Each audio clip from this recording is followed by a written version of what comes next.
आज हम पढ़ते हैं रैंक ऑफ ए मैट्रिक्स। ये टॉपिक है फर्स्ट ईयर मैथ्स का। अब रैंक ऑफ मैट्रिक्स के लिए ये 3-4 चीज़ें जो है मैंने लिख दी ऊपर हेडिंग में। पहले कॉन्सेप्ट, दूसरा यूज़, तीसरा मेथड्स और चौथा इंपॉर्टेंट पॉइंट्स। तो ये 4 चीज़ हम क्लेरिफाई कर लेंगे। तो अब सबसे पहले हम पढ़ कॉन्सेप्ट ऑफ रैंक। तो जनाब इसकी डेफिनेशन क्या होती है या इसका कॉन्सेप्ट क्या होता है ये मैं लिख देता हूँ। It is the maximum number of linearly independent rows और कॉलम्स इन ए मैट्रिक्स। किसी मैट्रिक्स के अंदर लीनियरली इंडिपेंडेंट रोज या कॉलम्स की जो ज़्यादा में ज़्यादा तादाद होती है उसको हम कहते हैं रैंक। अब इसमें सबसे पहली बात कि आपको ये मालूम होना चाहिए कि लीनियरली इंडिपेंडेंट रोज या लीनियरली इंडिपेंडेंट कॉलम, इसका मतलब क्या होता है। तो मैं इसको क्लियरिफाई कर लेता हूँ। लीनियरली इंडिपेंडेंट रोज का मतलब होता है rows which are not made by number 1 scalar multiplication of row या एडिशन और सब्ट्रैक्शन ऑफ रोज। यानी कि इसको आप यूँ कह सकते हैं कि रो ऑपरेशंस के ऐसी रोज जो कि रो ऑपरेशन की मदद से न बनाई गई हों, रो ऑपरेशंस। ठीक है, तो इसका मतलब क्या है जनाब कि ऐसी रोज जो कि रो ऑपरेशन की मदद से न बनाई गई हों। यानी कि न कोई रो किसी स्केलर को मल्टीप्लाई करने से बनती हो, न ही कोई रो जो है बाकी रो की एडिशन या सब्ट्रैक्शन से बनती हो। इन शॉर्ट हम यूँ कहेंगे कि ऐसी रोज जो कि रो ऑपरेशन की मदद से न बनाई गई हों तो उनको कहते हैं लीनियरली इंडिपेंडेंट रोज। और यही बात कॉलम के लिए भी वैलिड होती है। तो अब हम इसकी मिसाल करते हैं ताकि कॉन्सेप्ट क्लियर हो जाए। तो सबसे पहले हम मिसाल लेते हैं मैट्रिक्स ए। ये 2x2 का मैट्रिक्स ले लिया हमने। अब हम इसमें देखते हैं कि ये जो रोज़ हैं, क्या कोई एक रो किसी दूसरी रो से बनती है स्केलर के मल्टीप्लाई करने से या किसी रो की एडिशन करने से। तो हम अगर देखें, ध्यान दें, तो मालूम होता है कि रो नंबर 2 जो है रो नंबर 1 से बन रही है। कैसे बन रही है देखें। रो नंबर 1 को अगर मैं 3 से मल्टीप्लाई कर लूँ, रो नंबर 1 को अगर 3 से मल्टीप्लाई कर लूँ, 3 1 3, 3 2 6 हो जाएगा। तो अब यहाँ पर देखें क्या हो रहा है कि आपने ऑब्ज़र्व किया कि रो नंबर 2 जो है, ये रो नंबर 2 ये बनी किससे, with the help of 3 times row number 1। ये रो नंबर 1 से बनी है। तो इसका मतलब है कि रो नंबर 2 जो है डिपेंड करती है किसके ऊपर, रो नंबर 1 के ऊपर। Row number 2 depends on row number 1। Row number 1 को 3 से मल्टीप्लाई करेंगे तो रो 2 मिलेगी। तो ये हो गई डिपेंडेंट और ये हो गई इंडिपेंडेंट। तो इसको हम क्या कहेंगे, दिस इज डिपेंडेंट रो। ठीक है, ये डिपेंडेंट रो हो गई। और ये जनाब कौन सी हो गई हमारे पास, R1 हो गई इंडिपेंडेंट रो। ठीक है, ये इंडिपेंडेंट रो कहलाएगी। ठीक है, तो अब जनाब इंडिपेंडेंट रो जो है यहाँ पर कितनी है देखें। रो नंबर 1 इंडिपेंडेंट है, मतलब इंडिपेंडेंट रो 1 है और डिपेंडेंट रो ये भी 1 है। मगर रैंक का कॉन्सेप्ट क्या है, it is the maximum number of linearly independent rows. तो ये जो इंडिपेंडेंट रोज की जो तादाद है ना, ज़्यादा से ज़्यादा जो भी मुमकिन हो, वो क्या है। तो इंडिपेंडेंट रोज की तादाद है 1। तो हम क्या कहेंगे कि रैंक ऑफ मैट्रिक्स ए, इसको ऐसे लिखा जाता है, rank of matrix A is equal to 1। ये हो गया एग्जाम्पल नंबर 1। तो मिसाल ले लेते हैं अपन। ये मैट्रिक्स ले लिया मैंने। अब इस मैट्रिक्स में मुझे ऑब्जर्व करना है कि क्या कोई रो किसी दूसरी रो से बन रही है या नहीं बन रही, या सारी बिल्कुल इंडिपेंडेंट है, कोई किसी से नहीं बन रही, हमें चेक करना है। तो यहाँ जो हम ऑब्जर्व करते हैं तो हमें मालूम होता है कि देखें 1 + 3 4 हो गया और 0 + 0 0 हो गया, 2 + 0 2 हो गया। तो अब देखें क्या हो रहा है कि रो नंबर 3 जो है ये बन रही है किससे, रो नंबर 1 और रो नंबर 2 की एडिशन से। तो यहाँ हमारी ऑब्जर्वेशन क्या है जनाब कि रो नंबर 3 जो है this is equal to the addition of row number 1 and row number 2। तो देखिए रो नंबर 3 दो रोज की एडिशन से बन रही है। तो अब इसका मतलब क्या हुआ जनाब कि रो नंबर 3 जो है ये डिपेंड करती है किसके ऊपर, depends on row number 1 and row number 2। तो ये हो गई डिपेंडेंट।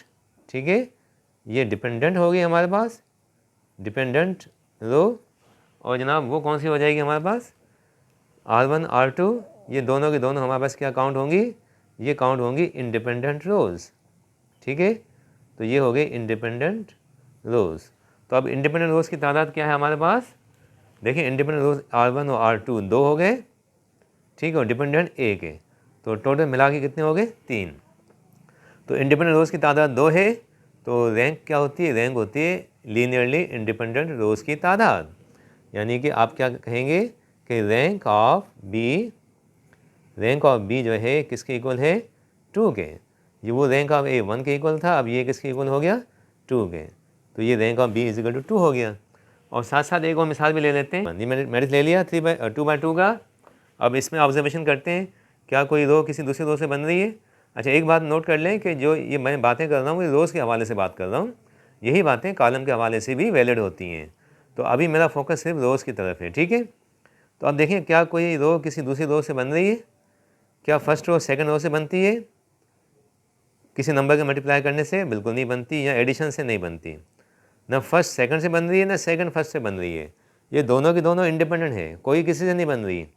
तो मैं क्या कहूँगा, हेयर रो 1 एंड रो 2, यानी कि here both rows are linearly independent. जब दोनों बिल्कुल इंडिपेंडेंट है, कोई किसी से नहीं बन रही, तो हम क्या कहेंगे, हम कहेंगे rank of matrix P is equal to 2, ठीक है। दोनों के दोनों लीनियरली इंडिपेंडेंट हो गई। तो यहाँ तक बात समझ आ गई जनाब। अब हम सेकंड पॉइंट पे चलते हैं, और वो है हमारे पास यूज़, कि जनाब इसका यूज़ क्या होता है। कॉन्सेप्ट तो हो गया, अब यूज़ की बात करते हैं या एप्लीकेशन की बात करते हैं। तो जनाब यूज़ क्या होता है इसका। वैसे देखें, इसके कई इस्तेमाल होते हैं जो कि हायर लेवल में आप पढ़ेंगे, मगर इंटरमीडिएट लेवल पे एक मेजर जो यूज़ है वो मैं आपको बता दूं। अब ये यूज़ मैंने लिख दिया है, it is mainly used to check whether system of linear equations is consistent और इनकंसिस्टेंट। अच्छा जनाब, चेक ये जो रैंक है ना, हम इस्तेमाल करते हैं मोस्टली किसके लिए, सिस्टम ऑफ लीनियर इक्वेशन को चेक करने के लिए कि आया वो कंसिस्टेंट है कि इनकंसिस्टेंट है। तो जनाब कंसिस्टेंट सिस्टम वो होता है, consistent system of linear equation वो होता है जिसका कोई ना कोई सॉल्यूशन आ जाए। अगर सॉल्यूशन नहीं आता तो हम कहते हैं कि वो जो सिस्टम है वो इनकंसिस्टेंट है। तो ये इसका मेजर यूज़ है, ठीक है। अब उसके बाद हम आ जाते हैं मेथड्स पे, कि जनाब इसके मेथड्स जो है कौन कौन से हैं अपना रैंक को मालूम करने के। तो यहाँ मैं लिख देता हूँ मेथड्स ऑफ फाइंडिंग रैंक। वो होता है कि हम रैंक मालूम करते हैं यूजिंग एशलॉन और रिड्यूस्ड एशलॉन फॉर्म, ठीक है। उसके बाद दूसरा मेथड होता है यूजिंग डिटर्मिनेंट एंड माइनर्स, और तीसरा फॉर्म होता है using normal form of a matrix. अब ये जो तीसरा जो फॉर्म है ना, मैंने जो लिखा है using normal form of a matrix, ये हायर लेवल पे आप पढ़ेंगे। हम जो मेथड पढ़ेंगे दो पढ़ेंगे, पहला यूजिंग एशलॉन और रिड्यूस्ड एशलॉन फॉर्म, और दूसरा यूजिंग डिटर्मिनेंट्स एंड माइनर्स। तो ये जो आपका है यूजिंग एशलॉन और रिड्यूस्ड एशलॉन फॉर्म, इसको हम यहाँ पढ़ लेते हैं। अलबत्ता ये जो सेकंड वाला है ना, इसको हम लेक्चर नंबर 2 में पढ़ लेंगे डिटेल के साथ। लेक्चर नंबर 2 में आपको दूंगा, ठीक है। तो उसमें हम जो है ना इसको सेकंड वाले मेथड को पढ़ लेंगे, और ये जो है ये हायर लेवल पे आप पढ़ेंगे। मेथड नंबर 1 पढ़ लेते हैं।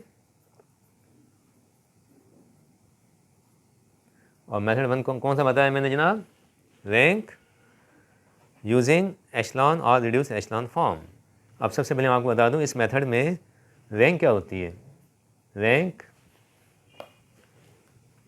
Is a number of non zero रोज़। तो जनाब ये मैंने इसका कॉन्सेप्ट लिख दिया इस मेथड के हवाले से। रैंक क्या होती है, rank is the number of non zero rose in echelon और रिड्यूस एशलॉन फॉर्म। आपको जब मैट्रिक्स मिलता है आप उसको एशलॉन फॉर्म में चेंज कर दें या रिड्यूस एशलॉन फॉर्म में चेंज कर दें, और फिर उसमें देखें कि कितनी रोज़ जो है नॉन ज़ीरो हैं, तो उस तादाद को कहते हैं रैंक। और हमारी किताब के अंदर यही कॉन्सेप्ट रैंक का लिखा हुआ है, ठीक है। मगर ये कॉन्सेप्ट जो है ये मेथड के हवाले से है, असल कॉन्सेप्ट ये मैंने लिख दिया किसका, रैंक का। अब हम मिसाल ले लेते हैं जनाब, एग्जाम्पल नंबर 1 ले लेते हैं। ये मैंने दे रखा है, ठीक है। अब अगर इसको आप चेंज करेंगे ना एशलॉन फॉर्म के अंदर, तो ये हमारी किताब में है सवाल, ये हमने इसका आंसर भी निकाला हुआ है। तो इसका एशलॉन फॉर्म जनाब क्या बनता है, इट्स एशलॉन फॉर्म, ठीक है। अब ये मैट्रिक्स है आपका ए, और इसकी एशलॉन फॉर्म हमने पहले से मालूम की हुई है और ये एशलॉन फॉर्म आ गई। अब आप देखेंगे इसमें इस एशलॉन फॉर्म के अंदर कितनी रोज़ हैं जो कि नॉन ज़ीरो हैं। अच्छा देखिए रो नंबर 3 जो है ये कम्प्लीटली ज़ीरो आ रही है, तो रो नंबर 3 तो ये होगी ज़ीरो रो, ये रो तो आपकी ज़ीरो है, ठीक है। और क्या ये कंप्लीट ज़ीरो है? नहीं, ये नॉन ज़ीरो कहलाएगी। क्या ये कंप्लीट ज़ीरो है रो नंबर 1? नहीं, तो ये दो जो हैं आपके पास ये जो है नॉन ज़ीरो रोज़ हैं, नॉन ज़ीरो रोज़, ठीक है। क्योंकि ज़ीरो रो तो वो होती है जिसके सारे एलिमेंट ज़ीरो हों, तो ये एक ज़ीरो रो है, बाकी नॉन ज़ीरो रोज़ कितनी है? 2 हैं। तो number of non zero row को हम देखते हैं, तो जनाब number of non zero rows कितनी है हमारे पास? 2 हैं, 1 और ये 2। तो हम क्या कहेंगे कि जनाब इसकी रैंक जो है, rank of matrix A, rank of matrix A is number of non zero rose in echelon form, जो कि हमारे पास कितनी है? 1 और ये 2। ये इसका आंसर आ गया हमारे पास 2, ठीक है। अब एक और मिसाल ले लेते हैं अपन। ये एक मैट्रिक्स हमने ले लिया जो कि हमारी किताब में मौजूद है। अब हम इसकी निकालेंगे एशलॉन फॉर्म। तो किताब में इसकी रिड्यूस एशलॉन फॉर्म निकाली हुई है, तो हम लिख देते हैं इसकी it's reduced echelon form, reduced echelon form. वो जनाब कौन सी है इसकी रिड्यूस एशलॉन फॉर्म? अब ये आपके पास जो है कौन सी है रिड्यूस एशलॉन फॉर्म इस मैट्रिक्स की, जो कि आपने ऑलरेडी पहले से निकाली हुई है। तो कितनी नॉन ज़ीरो रोज़ हैं? क्या ज़ीरो रो है यहाँ पर? कोई कंप्लीट ज़ीरो है? कंप्लीट ज़ीरो रो कोई भी नहीं है। ये तीनों के तीनों कौन सी हैं? नॉन ज़ीरो रोज़ हैं, ठीक है। ये रो 1, ये 2 और ये 3, तीनों कौन सी हैं? नॉन ज़ीरो रोज़ हैं, क्योंकि ये मुकम्मल ज़ीरो नहीं आ रही है। देखो ये 2 ज़ीरो आ गए, 1 ज़ीरो नहीं आ रहा, 2 ज़ीरो आ रहे हैं, 1 ज़ीरो नहीं आ रहा, कंप्लीट ज़ीरो नहीं आ रही। तो तीनों को तीनों नॉन ज़ीरो रोज़ हैं, ठीक है। तो जो नॉन ज़ीरो रोज़ की तादाद होती है उसको हम रैंक कहते हैं। तो जनाब इसकी रैंक क्या बनेगी हमारे पास? यहाँ तक हो गया। अब हम आ जाते हैं इंपॉर्टेंट पॉइंट्स पे। ये हमारा नेक्स्ट पॉइंट आ गया, इंपॉर्टेंट पॉइंट्स। अब इस इंपॉर्टेंट पॉइंट्स में सबसे पहली बात, rank of A is always greater than और इक्वल टू ज़ीरो। आप यहाँ देखें, यहाँ पर रैंक ऑफ ए 2 आ रही है, रैंक ऑफ बी 3 आ रही है। तो रैंक जो होता है ना वो यहाँ तो ज़ीरो होगा या कोई होल नंबर होगा, कभी भी रैंक नेगेटिव नहीं आती। Point number 1। Point number 2, zero matrix की जो रैंक होती है वो ज़ीरो होती है, ठीक है, ये याद रखें। ज़ीरो मैट्रिक्स की रैंक हमेशा ज़ीरो होती है। पॉइंट नंबर 3 पे आ जाते हैं। अब point number 3, rank of non zero row और non zero column matrix is always 1। अगर कोई ऐसा कॉलम मैट्रिक्स है जो कि मुकम्मल ज़ीरो नहीं है, या ऐसा रो मैट्रिक्स है जो कि मुकम्मल ज़ीरो नहीं है, तो उसकी रैंक 1 होती है। उसकी मिसाल मैं यहाँ दे देता हूँ, एग्जांपल देखें। हमने एक ले लिया रो मैट्रिक्स 1 5 0, ठीक है। तो जनाब इसकी रैंक क्या होगी? इसकी रैंक हमारे पास है 1, ठीक। और एक और मिसाल ले ली हमने कॉलम की 2 3 4, ये कॉलम है, तो इस कॉलम की रैंक क्या होगी जनाब? Rank is equal to 1। तो रो मैट्रिक्स की रैंक 1 होती है, कॉलम मैट्रिक्स की रैंक 1 होती है, शर्त ये है कि वो ज़ीरो ना हो। अब उसके बाद पॉइंट नंबर 4 पे आ जाते हैं। पॉइंट नंबर 4 क्या कहती है कि rank of a matrix A is less than और equal to minimum value of M N N if order of A is M N. अच्छा, मैट्रिक्स ए है जिसका ऑर्डर है m बाय n, तो रोज़ हैं m, कॉलम है n। तो ये रोज़ की तादाद है, ये कॉलम की तादाद है। इसमें जो सबसे कम तादाद होगी रैंक उसके इक्वल होगी या उससे भी कम होती है। मिसाल के तौर पे हम इसकी मिसाल ले लेते हैं कि ऑर्डर ऑफ मैट्रिक्स ए हमारे पास है 5/7, 5/7। तो जनाब रैंक क्या होगी? देन मैं लिख देता हूँ